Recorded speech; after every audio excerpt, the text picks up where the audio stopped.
Irmãos e irmãs, boa noite.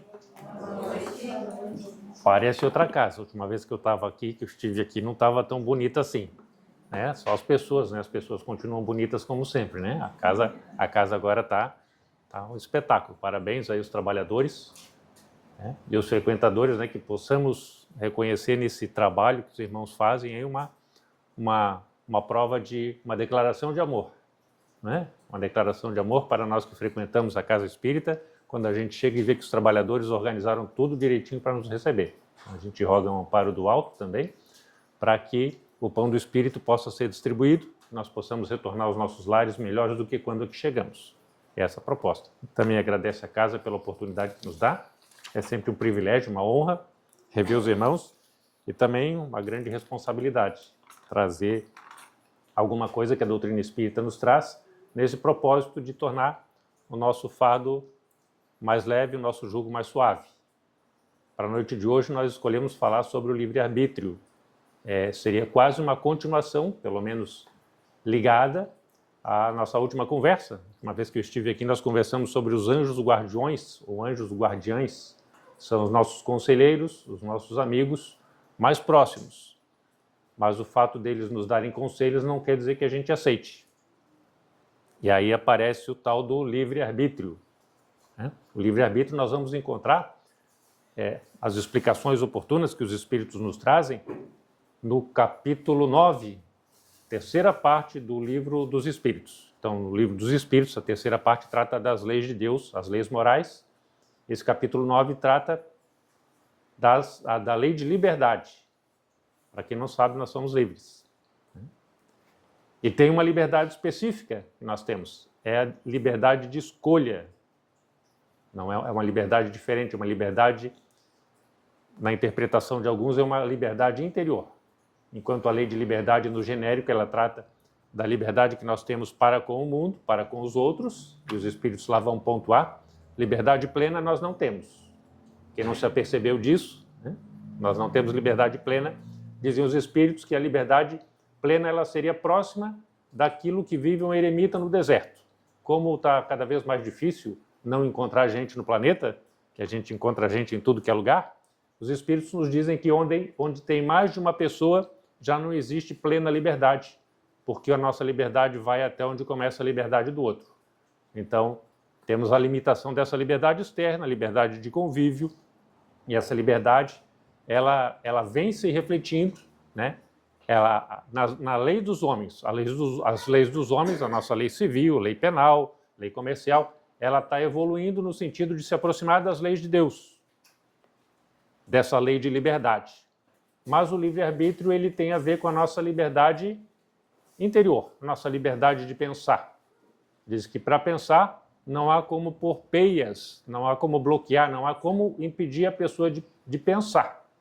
Então é onde nós temos plena liberdade. Questionou-se os Espíritos, é a questão 843, eu gosto de trazer assim para que não fique assim, de onde é que o Edson tirou isso? Não vem da minha cabeça, tá, meus irmãos? Eu sempre, né, tá aqui escrito, né? Tá aqui escrito, né? Livre-arbítrio, questão 843. Tem o homem o livre-arbítrio de seus atos? Quer dizer, nós temos a liberdade das nossas ações de fazer ou deixar de fazer? Dizem os Espíritos. Pois que temos a liberdade de pensar, igualmente temos a de obrar. Se eu penso, se eu tenho a liberdade para pensar, eu tenho a liberdade de fazer. Se não fosse assim, o homem seria a máquina. E daí, para nós que trabalhamos em TI, né, tem aí um período novo aí nos últimos anos, estão falando uma tal de inteligência artificial. Tem nada de inteligência, tá, gente? Não tem nada de inteligência. Eles estão mudando o conceito de inteligência. Existe uma tal de Big Data lá, na verdade, que eles pegam todas as informações, que quando era criança, era na enciclopédia que a gente buscava informações, né? Agora a gente busca na internet. Então, o que eles fizeram foi juntar grande coisa. De vez em quando eu derrubo os copos, tá? Não pare, não, já é comum, tá? Eles conseguiram juntar grande quantidade de informações sobre o mesmo assunto, e dali eles tiram as ideias mais recorrentes, as palavras mais recorrentes, fizeram uma tal de linguagem natural, que parece que é uma pessoa que está tratando, E é tudo algoritmo, né? Algoritmo é alguém que fez o programa para funcionar desse jeito. Então dizem, vai tirar emprego. Olha, o trator também tirou emprego, desculpa falar, né, gente? O trator também tirou emprego, o carrinho de mão também tirou emprego, a enxada também tirou emprego, né? Na verdade, refinou-se, né? Nós temos mais facilidades com o trator, temos mais facilidade com os veículos, especialmente os de carga, né? Desempregamos os burros, coitados, né? Os cavalos, os animais de tração, desempregamos. Tem atividades mais nobres agora dos nossos irmãos, né? Semoventes. Né? Então, a inteligência artificial, ela ajuda a encontrar informações mais precisas, aquelas informações rotineiras. Quando a gente pode perguntar assim para outro, meus irmãos, onde é que você trabalha? Eu trabalho no escritório. Escritório é um local que se escreve. Não existe mais. Né? Eu trabalho num datilografário. Né? Eu trabalho num teclário. Né? Porque atualmente a gente só tecla. Né? Então, a inteligência artificial veio, né, juntar, facilitar a nossa vida nesse aspecto. Não tira trabalho, não tem nada de inteligência. Né? Artificial é só para frase de efeito, né? fazer contexto. Isso que eu quero dizer com isso é que o computador jamais vai pensar. Essa é a resposta aqui dos espíritos, né? Nos dizem, né? Já que nós temos a liberdade de pensar, nós temos de obrar. A máquina nunca vai fazer isso. Nós podemos até programar, colocar sensores de temperatura para ligar o condicionador, desligar o condicionador de ar, sensor de umidade para quando estiver muito seco ligar o irrigador, mas tudo é programado, tudo são as pessoas que fazem o computador fazer, diferentemente de nós. Né? Nós, assim, tá aquele dia quente, bem quente, o que eu vou fazer? Eu vou pegar um salgadinho, é bom para dar sede, né? Coisa, né, assim, que a gente é esquisito, que um não gosta, o outro gosta na mesma circunstância, né? Mas é o tal do livre-arbítrio, o cidadão tem liberdade para fazer o que ele quiser. É isso que quer dizer o livre-arbítrio. O que um gosta, o outro não gosta, né? Gêmeos, univitelinos, tem a mesma cara, né? Tem gostos diferentes. Como? São espíritos diferentes, né? A doutrina espírita explica isso daí. Mas aí, então, o que Deus quer, que é o que importa para nós hoje, o que Deus quer com esse tal de livre-arbítrio? Pois que se a gente for pesquisar, a gente encontra vídeos nas brincadeiras que as pessoas fazem, né? Se Deus não tivesse nos dado o livre-arbítrio, nós não erraríamos, não é? E se nós fizéssemos alguma coisa errada, seria com ele. Como a gente, quando é empregado, né? O empregado nunca erra, é culpa do patrão. Eu fiz o que me mandaram, né? A mesma coisa com Deus. Se Deus não tivesse dado o livre-arbítrio, como é que tu fez errado? Deus mandou, eu só obedeço. Não tem nenhum certo, nenhum errado, porque a gente obedece. Quer dizer, se a gente obedecesse as ordens de Deus, né? Seria bem diferente, né? Mas como a gente tem o livre-arbítrio, Deus, o que Deus quer com o tal do livre-arbítrio? Ele deixa, olha, meu filho, podes escolher. É isso que Deus quer, que nós aprendamos a escolher. Se nós formos resumir toda a ideia do livre-arbítrio, o que Deus quer? É um presente divino? É uma dádiva, uma concessão de Deus? É um grande prêmio que Deus nos dá? É depois que a gente aprende a escolher. Enquanto a gente não aprende a escolher, a gente sofre as consequências de não saber escolher. Mas então, isso não parece ser muito legal, né? Se eu sou um espírito jovem, todos nós somos espíritos jovens, né, gente? O único espírito idoso, velho mesmo que tem aqui é Jesus, né? Aquele que formou o planeta há 4,5 bilhões de anos, já era perfeito, né? O resto de nós é tudo jovem. Então, a gente não tem aquela experiência, aquele conhecimento, como é que nós vamos saber escolher o certo e o errado? Para que nós não ficássemos nessa, né? A culpa não é minha, eu não sei, né? Deus colocou as leis dele inscritas na nossa consciência, noção do certo e do errado. Isso nós conversamos na nossa última palestra aqui. Então, Deus colocou na nossa consciência o certo e o errado, a noção do certo e do errado. Desde que despertou a nossa consciência, silvícolas, passamos pela fase de Neandertal, começamos a desenvolver o sentimento, a consciência, temos a noção do certo e errado. Nós fomos criados com isso e isso desperta com a nossa consciência. Como é que, tendo a noção do certo e do errado, a gente faz tanta coisa errada? Aparecem as paixões para nós, isso foi perguntado para os espíritos também. Aparecem as paixões. Aí nós olhamos muito o nosso interesse. Eu sei que é errado, mas né? Farinha pouca, né? Meu pirão primeiro, aquela história, o tal do egoísmo e orgulho, né? As chagas do nosso século, as chagas sociais que nós vivemos, o orgulho e o egoísmo. Não tem como dizer que não é, são os espíritos que falam isso. A gente aqui só está repetindo. Então, leis de Deus inscritas na nossa consciência. Erramos de propósito? Não, nós não erramos de propósito. Nós experimentamos para ver o que acontece. Não é? É jeito de só para distorcer as palavras, né? A gente não erra de propósito, a gente experimenta para ver o que acontece. Pergunta para Eva quando foi lá colher a maçã, né? O que acontece se eu for lá pegar a maçã? Posso pegar tudo menos a maçã? Pois ela foi lá na maçã, né? E é claro, por que não foi o Adão? Né? O Adão, ok, né? O que a mulher é que tinha que fazer coisa errada? Né? Já começou as distorções aí. Contaram a história pela metade, quem contou foi um homem, botou a culpa na mulher, a mulher podia ter contado primeiro, botado a culpa no homem, né? Enfim. Né? Liberdade de escolha. E por não saber escolher, nós erramos. E aí? Deus nos condena? Não. Deus nos dá novas oportunidades. Quantas? Infinitas. Mas precisa de infinitas oportunidades para continuar errando? Vamos lembrar que tem os tal dos teimosos, né? Para não falar teimoso, a gente fala os teimosos, né? O cidadão erra porque ele quer errar, ele está no direito dele de errar, ele erra enquanto ele quiser. Não dá? Isso é o quê? Livre-arbítrio. Eu gosto de sofrer, eu quero errar. Teimoso, né? Isso nós vamos encontrar, tá, meus irmãos? A gente fala assim em tom de brincadeira, é engraçado, realmente é, que o sofrimento é deles, não é nosso, né? O azar é deles, né? Mas isso nós vamos encontrar onde? Isso é público e notório, isso é verdadeiro, nós vamos encontrar lá na segunda parte do livro do livro Céu e Inferno.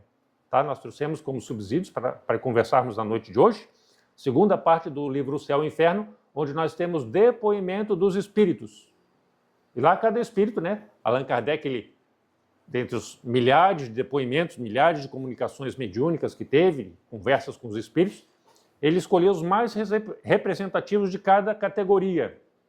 Então, primeira parte, espíritos felizes, são depoimentos de espíritos felizes, e ali o que tem? Tem por que os espíritos felizes são felizes e o que eles fizeram para ser felizes. É como quem diz assim, tipo Allan Kardec falando com a gente, quer ser feliz? Dá uma lidinha lá o que os espíritos felizes fazem. É só fazer igual. Não?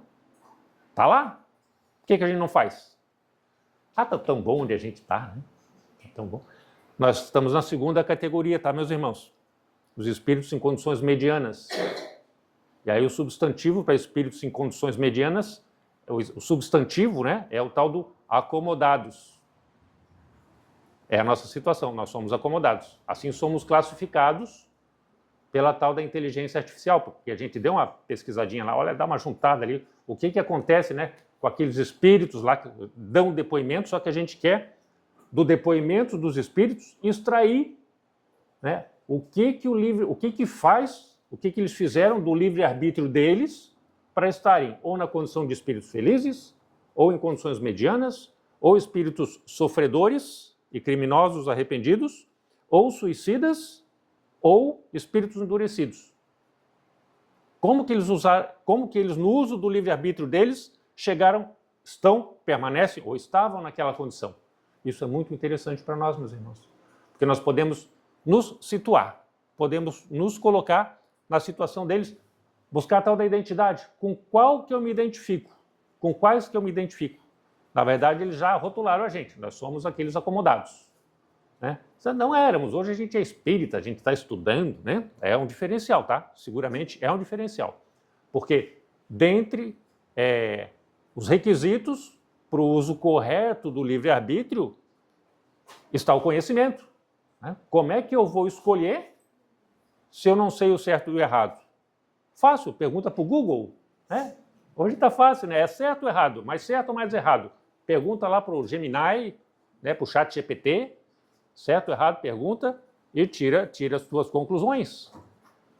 Então, parece que ficou mais fácil. Mas o que ficou mais fácil? É o conhecimento. Né? Na pré-história nós não tínhamos subsídio para decidir. Né? Lembrando, né? Falei isso da outra vez, repito aqui, Por que Jesus não falou lá, olha, gente, vão lavar as mãos, é importante para não pegar doença. A gente não conhecia vírus, bactérias, não existia, a gente não enxergava, como não tinha telescópio para falar em galáxias nas muitas moradas da casa do meu pai. Isso veio com o tempo. Hoje nós temos conhecimento, então nós usamos o livre-arbítrio com mais propriedade. É isso que os espíritos falam também. À medida que se desenvolve a nossa inteligência, nós temos mais liberdade. E realmente isso é fato. Nós vamos comparar. Para nós aqui, a comparação do uso do livre-arbítrio é feita das crianças com os adultos. A criança tem o livre-arbítrio? Também sempre se questiona. Os animais têm o livre-arbítrio? Tem. Só que o livre-arbítrio dos animais é muito limitado.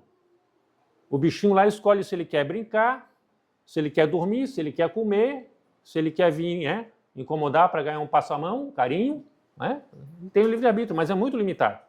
A criança, mais próxima da nossa realidade, a criança tem o livre-arbítrio, naturalmente, só que o livre-arbítrio da criança é limitado aos interesses dela. Ela quer esse brinquedo, aquele brinquedo, e ela não pode ter pleno livre-arbítrio. Está na hora de tomar banho. O meu não gosta de tomar banho, ele sempre reclama todo dia. Não gosta. Tomar banho, filho, todo dia, deixa de ser cascãozinho. Tu está com 6 anos, toma banho desde que nasceu, porque tu sempre resmunga, né? Hora de comer, tem hora de dormir, tem a tal da disciplina.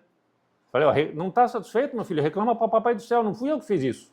Eu sou só funcionário, sou empregado, eu faço o que ele manda. Tem que te dar banho, te mandar tomar banho, te dar comida, te botar para dormir, te mandar para o colégio, sou só empregado. Reclama com ele, não reclama comigo. Mas o que eu quero dizer? O livre-arbítrio da criança é muito mais limitado. Para nós, adultos, ele tem muito menos limitações. E ele tem a ver com a nossa inteligência e com a nossa evolução. Tem outras limitações para o livre-arbítrio, tá, meus irmãos? Eu sou adulto e eu nasci no Oriente Médio. Meu livre-arbítrio é diferente de quem mora lá, quem mora lá no sul do Rio, Santo Amaro, Santa Catarina, Brasil. Por quê? Porque essa é uma condição que nós precisamos aprender. O nosso irmão que nasce lá no Oriente Médio, ele está submetido a escolhas dentro dos padrões sociais que ele vive, dentro da família que ele vive, dentro da religião que é imposta. Então, tem livre-arbítrio, mas dentro daquelas circunstâncias. Então, também existem limitações físicas para o livre-arbítrio, dependendo de quando nós nascemos, onde nós nascemos e como nós nascemos. Porque tem irmãos nossos que nascem com uma perna mais curta do que a outra. Ele pode até, eu quero ir para as Olimpíadas. Ele vai assistir, porque correr na Olimpíada nunca, não vai correr. Ele tem essa limitação. Então, é o tal do livre-arbítrio, tem essas limitações materiais. Por quê? Deus quis que nós não tivéssemos ampla possibilidade de escolhas. Entender que mesmo nossas escolhas têm limitações. Mas o principal das nossas escolhas, meus irmãos, o principal das nossas escolhas são as consequências. Escolher por escolher. Se não tivesse consequência, posso escolher o que eu quiser. Mas como tem consequências, a gente, lembrando Paulo de Tarso, tudo posso, mas nem tudo me convém. Então tenho liberdade. Posso escolher o que eu quiser, mas é conveniente? Isso não vai me trazer sofrimento? Se não houvesse consequências, que utilidade teria o livre-arbítrio? Nenhuma. E é justamente olhando para as consequências que nós vamos escolher, aprender a escolher. É isso que Deus quer. Ele nos deu o livre-arbítrio para que nós aprendamos a escolher. É isso que Deus quer. Tá aí, meu filho, pode escolher. É tanto que o livre-arbítrio, dizem os Espíritos, é tão sagrado que Deus não interfere no nosso livre-arbítrio. Ele nos deu a orientação, nos deu a diretriz. Olha, meus filhos, eu quero que vocês se amem, eu quero que vocês não se matem uns aos outros. Está lá, um 5º, 6º mandamento, não matarás, uma coisa assim, já perdi a conta dos mandamentos, mas tem um não matarás lá. Mas nós nos matamos ou não? Sim, nós matamos-nos uns aos outros e matamos a nós mesmos. Quem toma refrigerante come açúcar e glúten? Não precisa falar, tá? Eu também faço, tá? Mas é um jeito de diminuir, né? Diminuir um pouquinho a vida da gente, encurtar um pouquinho. A gente vai ter que prestar contas, né? Mas então, meus irmãos, Deus instituiu, ó, não matarás, lei de Deus. É que eu falei que as leis de Deus estão escritas na nossa consciência, mas elas também vieram de fora. Moisés trouxe os 10 mandamentos. Jesus esteve aqui, mostrou como fazer e nos ensinou a regra de ouro. Fazer para o próximo aquilo que tu gostaria que o próximo fizesse para ti. 1857 anos depois, estiveram aqui os espíritos, trouxeram para nós a doutrina espírita para explicar em miúdos e atualizar os 1800 anos que passaram desde a época de Jesus, atualizar com as ciências que passaram a existir. Então, sim, nós temos muito mais subsídios e recursos para decidir entre o certo e o errado sob o enfoque das consequências. E o que isso quer dizer? Que nós temos mais responsabilidade pelas nossas escolhas, meus irmãos. Aparece o termo tal, né? Não vamos falar mal da responsabilidade, né? Mas se não tivesse a tal da responsabilidade, né, a vida ia ser tão mais, né, tão mais tranquila, né? Nós temos responsabilidades pelas nossas ações. Das nossas ações, né, tem as consequências e nós somos responsáveis pelas consequências. Complicou tudo, não foi? Era tão mais fácil quando a gente vivia no meio do mato, né, em cabanas, né? Chamavam a gente de Neandertal, mas a gente era tão feliz e não sabia, né? Hoje a gente, né, só porque toma um refrigerante com pH 2, que é altamente ácido, né, estão dizendo que eu estou me matando, né? Mas é tão gostoso, né? Mas é o tal do conhecimento. Hoje nós temos muito mais conhecimento, discernimento, não só conhecimento, discernimento, que nos responsabiliza.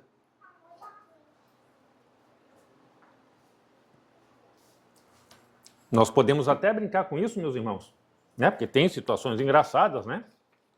Mas tem as situações também bastante tristes. Quando a gente olha pela unicidade da existência, tá? Estou falando dos nossos irmãos que abraçam o vício, tá? Eu fumei por 20 ou 30 anos. Então, saí, né, desse vício, hoje eu posso dizer abençoado, porque saí fortalecido, mas é abrir mão do livre-arbítrio, né? Porque quem fuma sabe que a gente sai de madrugada para comprar o danado do cigarro.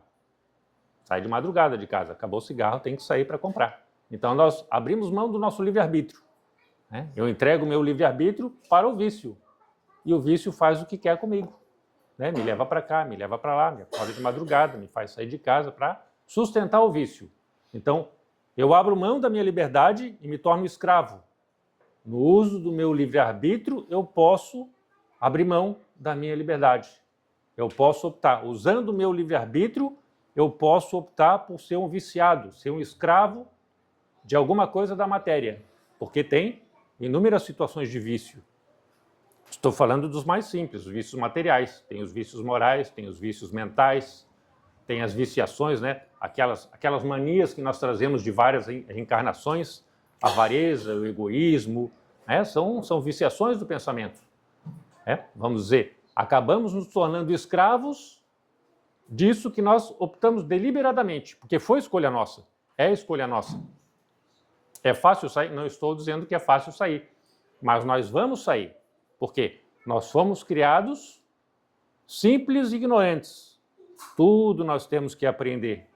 E à medida que nós aprendemos, nós nos libertamos. É aquilo que Jesus falou. Sempre o Mestre Jesus é referência para nós. Conhecereis a verdade e a verdade vos libertará. Como é que eu faço para me libertar do vício? Tem que enfrentar ele, né? Para aqueles que caíram no vício, né? Entrou no vício usando o livre-arbítrio. Foi experimentar o cigarro porque queria. Não, eu entro e saio a hora que quiser. Não é assim. Para entrar é fácil, para sair às vezes precisa mais de uma encarnação. Por quê? Porque a vontade é fraca. Nós estamos aqui também para fortalecer a vontade. Isso, meus irmãos, nós vemos também na situação das obsessões, perturbações espirituais. Tá? Nos reportando ainda a influência que os espíritos têm na nossa vida, que eles dizem que, via de regra, eles nos conduzem. Nós espíritas sabemos disso. O fato de eu não ver não quer dizer que não exista, pelo contrário, é justamente por eu não ver, ter ideias que não são minhas, que eu posso deduzir. Alguém está me sugestionando. Mas nós temos a liberdade, o livre-arbítrio de aceitar a sugestão ou não. Aí que está o cerne, né? O segredo da solução de todos os conflitos de perturbações espirituais. Quando a gente fala aí das obsessões, tem perturbação.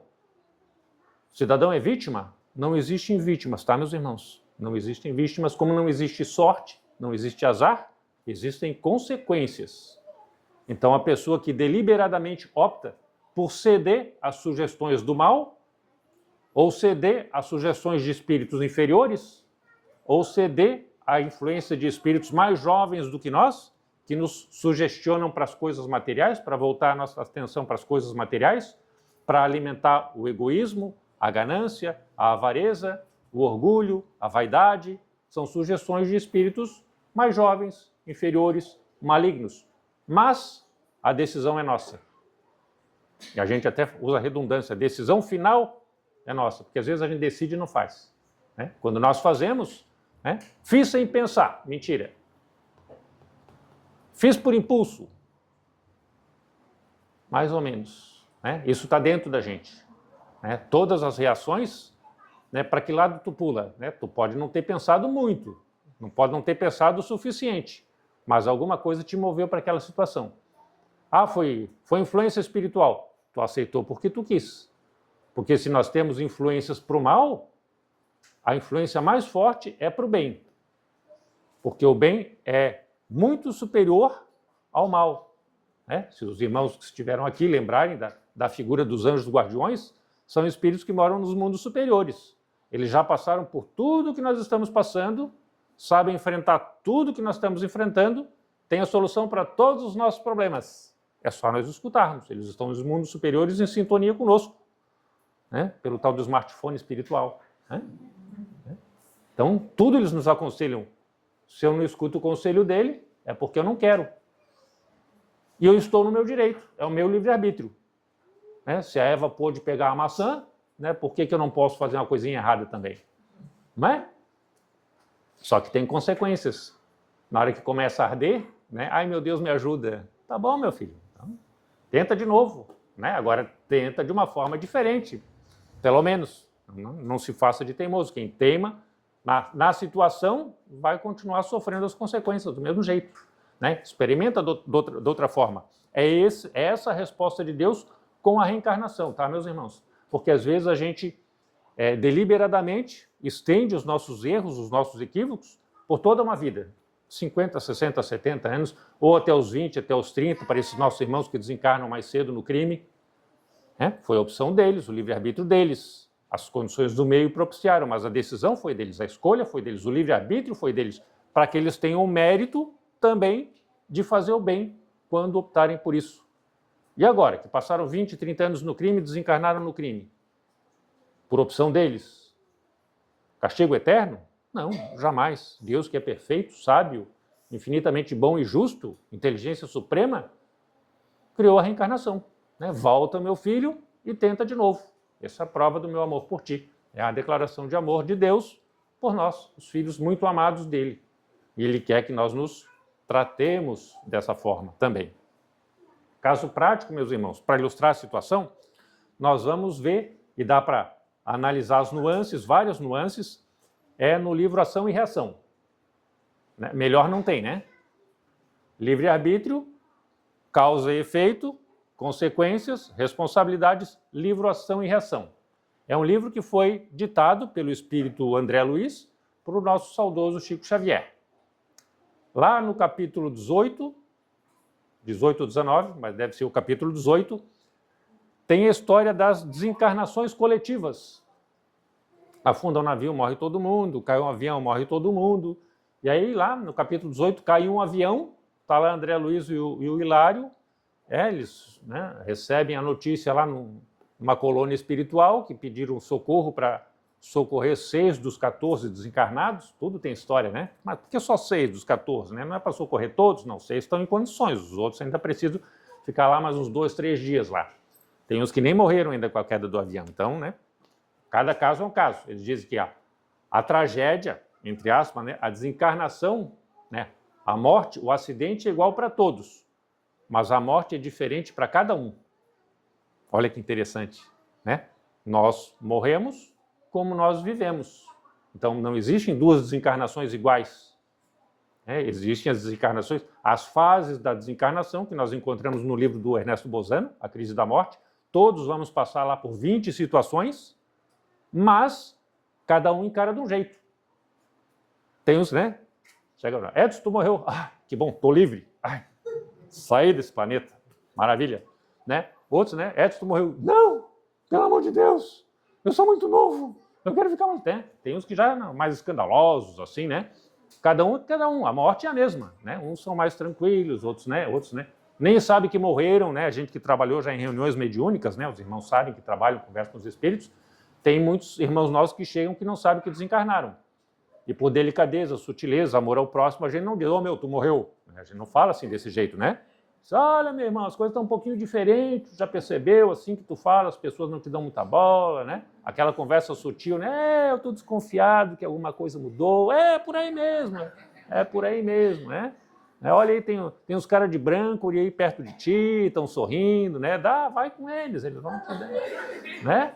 É emocionante, a gente acaba chorando, né? Porque tem situações assim que a gente, né, se emociona, né?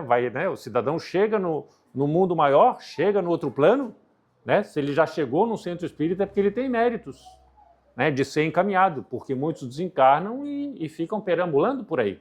Ou então vão para regiões circunscritas para não ficar perturbando os que estão aqui. Mas, né, voltando para o livro, né, para não se alongar muito, né, caiu um avião lá e o André Luiz e o Hilário não puderam socorrer as vítimas. Mas aí o instrutor, lá, o chefe lá da colônia, trouxe um caso para eles. Disse, olha, eu vou contar para vocês, né, para ilustrar a situação, a história do Ascânio e do Lucas. Ascânio e Lucas são dois irmãos que trabalharam aqui na nossa colônia aí por muito tempo, são espíritos aí abnegados, devotados, ajudaram muita gente. Eles já contam com 5 séculos, 500 anos de dedicação ao próximo, encarnados e desencarnados. Quando eles estão encarnados, eles estão trabalhando em favor do próximo. Eu também, a gente que trabalha com TI, né, o pessoal que bota a lâmpada, né, todo mundo trabalha em favor do próximo, né, mas não entrar no detalhe, tudo bem. Né? 5 séculos que eles trabalham em favor do próximo e quando estão desencarnados também ajudam as pessoas aqui nos mundos espirituais. E eles queriam muito, né, estão empolgados nesse afã de ajudar as pessoas, de trabalhar por um mundo melhor, porque os ideais de Jesus são empolgantes, convenhamos, né, depois que a gente abraça a causa de Jesus, a gente quer, né, sem freios, né, tocar o barco e adiante, exercitar os nossos, né, esses princípios de amor ao próximo. Mas enfim, Ascânio e Lucas eles queriam morar nos mundos superiores. Eles pediram, né, permissão para ascender, subir para um mundo um pouquinho superior para terem mais possibilidades. Mundos superiores têm mais possibilidades e mais recursos. E foi negado o recurso para eles. Eles não tiveram autorização para morar nos mundos superiores. Uma cidade mais evoluída, tá? Mundos superiores, uma cidade mais evoluída. Tá? Tipo assim, tô morando aqui na Terra, eu quero morar no nosso lar. Não, por enquanto não dá. Tu vai ficar por aí mesmo, né? Aí eles quiseram saber por quê. Não, por que eu não posso, nós não podemos, né, o Ascânio e o Lucas, né? Por que nós não podemos? Já estão há 500 anos aqui trabalhando e a gente quer ir para os mundos superiores para poder trabalhar mais, com mais recursos, né? A gente não está pedindo nada tão especial assim. Aí concederam para eles uma condição lá de fazer uma pesquisa mnemônica no passado deles. Pesquisa mnemônica, o que é, meus irmãos? Aqui seria alguma coisa parecida com a terapia de vidas passadas, regressão hipnótica, porque como herdeiros de nós mesmos, nada se perde. Tudo que nós fizemos está anotado em fichinhas, né? Aqui dentro, está dentro do nosso espírito, do nosso perispírito, está registrado lá. Eles não lembravam, também não lembro, né? Quem se lembra, né? Mas é por nós não nos lembrarmos que tem recursos na espiritualidade que facultam essa condição. Então, Ascânio e Lucas passaram por um processo lá e se encontrou no passado deles, no ano de 1429, quando eles eram militares no exército de Joana d'Arc, 1429, no exército de Joana d'Arc, na libertação da cidade de Orleans. Eles, jogaram 2 companheiros, a história não conta se esses 2 companheiros eram companheiros de arma, do mesmo exército deles, ou se eram inimigos, mas fala companheiros. São irmãos nossos, independente de estar de um lado ou de outro das guerras, né? Terminou a guerra, cada um para sua casa, né? Mas eles não, né? Feita a conquista, eles jogaram 2 companheiros do alto da torre de um castelo, nos fossos imundos. É assim que conta a história. Mataram 2 companheiros. E depois, né, foram tratados como heróis, e foi aquele festerê todo. Só que quando eles desencarnaram, eles passaram por processo de arrependimento, de remorso, né? Mas isso não basta, né? E ficou no esquecimento, né? Que coisa ruim a gente quer esquecer, né? A lei de Deus não permite, tá, gente? Não dá para esquecer. 500 anos de trabalho em favor do próximo, na Terra, encarnados e desencarnados, sem autorização para ir para os mundos superiores. Quando chegou nesse nível, olha, vocês 2 não têm autorização porque no passado de vocês ainda tem débitos a resgatar. Tá? Ou seja, trazendo, né, para o nosso assunto, eles, no uso do livre-arbítrio deles, não precisavam ter matado os 2 companheiros. No uso do livre-arbítrio deles, eles optaram por matar os 2 companheiros. Tem que responder por isso.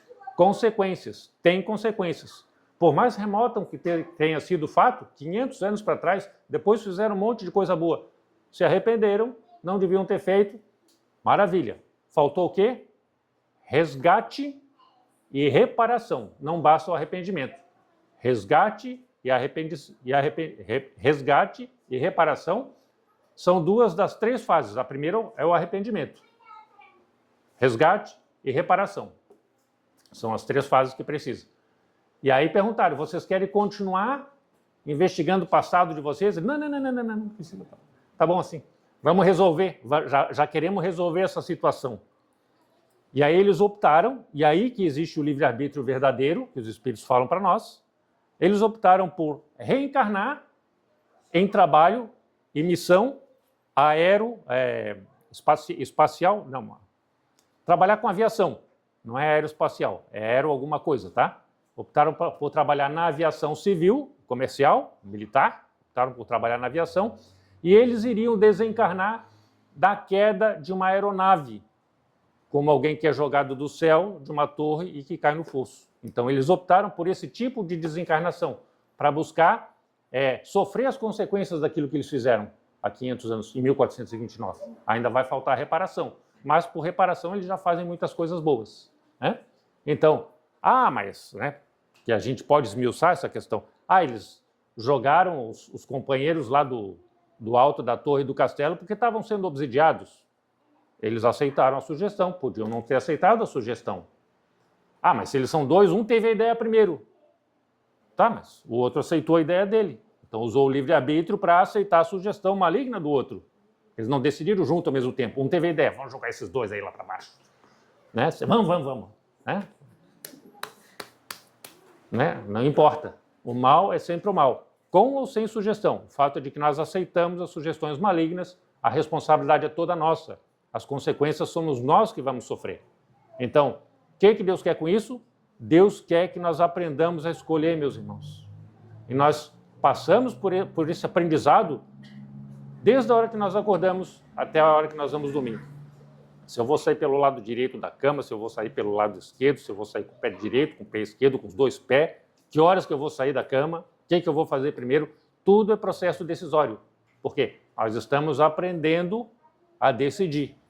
Por quê? O desencarnado não dorme, não come, né? Não precisa decidir essas coisas, ele vai decidir outras coisas, em outras esferas, em outros níveis. Então, meus irmãos, Deus quer que nós aprendamos a decidir, a escolher, livre-arbítrio, liberdade para escolher. Só pelo lado das consequências, que é aí que está a sugestão para a nossa reflexão, quais são as consequências das minhas escolhas? Quais têm sido as consequências das minhas escolhas? Antes de encarnar, eu escolhi as minhas provas. Vou passar pela prova da riqueza, vou passar pela prova da pobreza, vou passar pela prova da doença, vou nascer num país com limitações sociais, com limitações religiosas. Antes de encarnar, a gente opta pelas grandes linhas reencarnatórias. E é aí que está nossa grande chance de uso do livre-arbítrio. Escolha das provas para aqueles que têm capacidade, que já têm algum tipo de evolução. Então reencarnei, não tenho mais livre-arbítrio diante das provas? Tem, meus irmãos. Nós vamos enfrentar as provas e a forma de enfrentar as provas é escolha nossa. Eu vou me revoltar diante da dificuldade, eu vou me resignar, como recomenda Viktor Frankl, lá nos campos de concentração, eu vou me submeter à vontade de Deus.